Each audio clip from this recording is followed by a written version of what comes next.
Franck, de Transculture, qui pilote le projet Traces.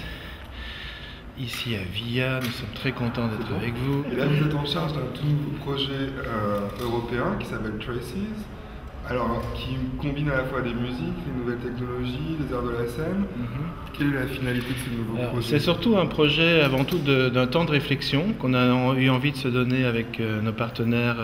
Donc Transculture a initié ce projet avec la Commission européenne, et il y a IRZU qui est un centre d'art sonore, un institut de recherche d'art sonore en Slovénie à Ljubljana, NIDA Art Colony qui est un nouveau projet de résidence interdisciplinaire d'artistes sur une île dans la Baltique entre la Lituanie et la Russie, et on a aussi une coordination faite par une artiste très nomade qui s'appelle Jodie Rose, qui est une artiste australienne qui vit à Berlin et dont l'œuvre est de faire chanter les ponts. Alors, comme vous voyez, tout ça est très nomade et très migratoire. C'est un peu au centre de notre projet de finalement réfléchir sur ces nouvelles formes nomades de migration transculturelle, j'allais dire, à l'aube des nouvelles technologies, et de voir qu'est-ce que ça change, surtout dans le procédé de production, de diffusion, de résidence aussi.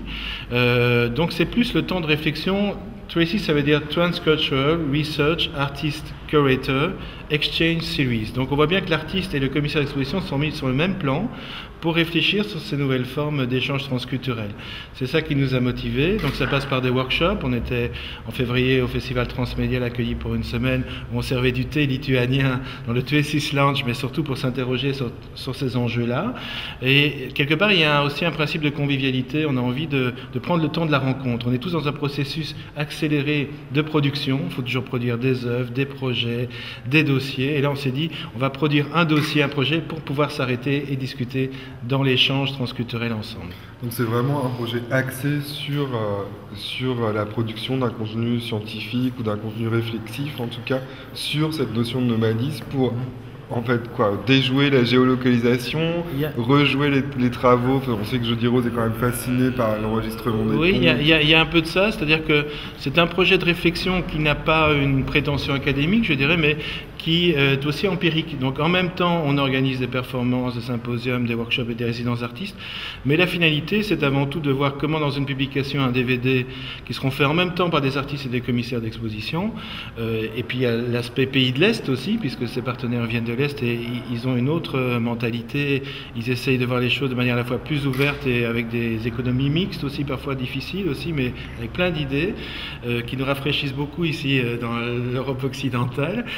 L'idée, c'est quand même que d'aboutir à des réflexions sur papier, sur le web et en DVD, mais aussi d'y associer vraiment les processus artistiques sans que ces processus artistiques soient jamais détachés de la réflexion.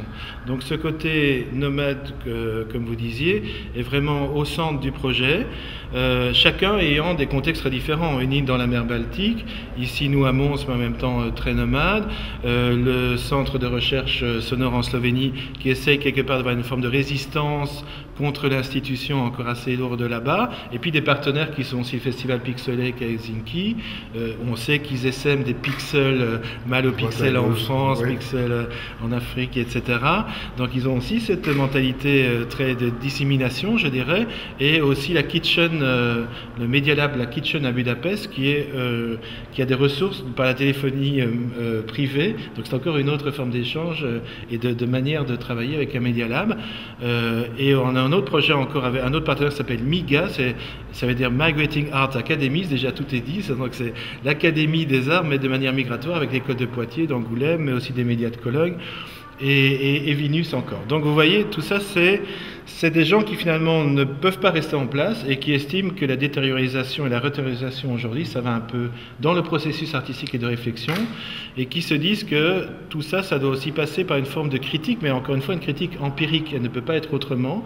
Ces critiques et ces artistes se mettent ensemble, réfléchissent, et on y associe le public via des performances, des workshops, etc., qui sont là plutôt pour nourrir, j'allais dire, la réflexion, l'espèce de germination transculturelle, vraiment au sens réel réel du terme, ensemble et sur des formes intermédiatiques interurbaines, puisque cette idée, c'est comment travailler entre des villes ou avec des villes ou au-delà des villes. C'est la thématique d'ailleurs ici à Mons. On va présenter ça dans Via Pro. On présente aussi toute une journée là-dessus avec des performances et avec des gens qui travaillent des sons qui viennent des villes différentes. Donc cette thématique inter-city, si je puis dire, inter-country, elle est vraiment au sens de Traces, tout en n'effaçant pas la spécificité des contextes très particuliers de Slovénie, de Lituanie, de Belgique ou de Finlande ou d'autres, mais en essayant de trouver d'autres modes de réflexion, d'autres modes de résistance aussi. Je pense pas seulement d'accepter tout ça, mais comment est-ce qu'on peut essayer d'avoir d'autres modes de résistance, d'économie et j'espère un peu d'utopie aussi, on l'oublie un peu. Alors, vous faites un bon voyage. Merci. À bientôt.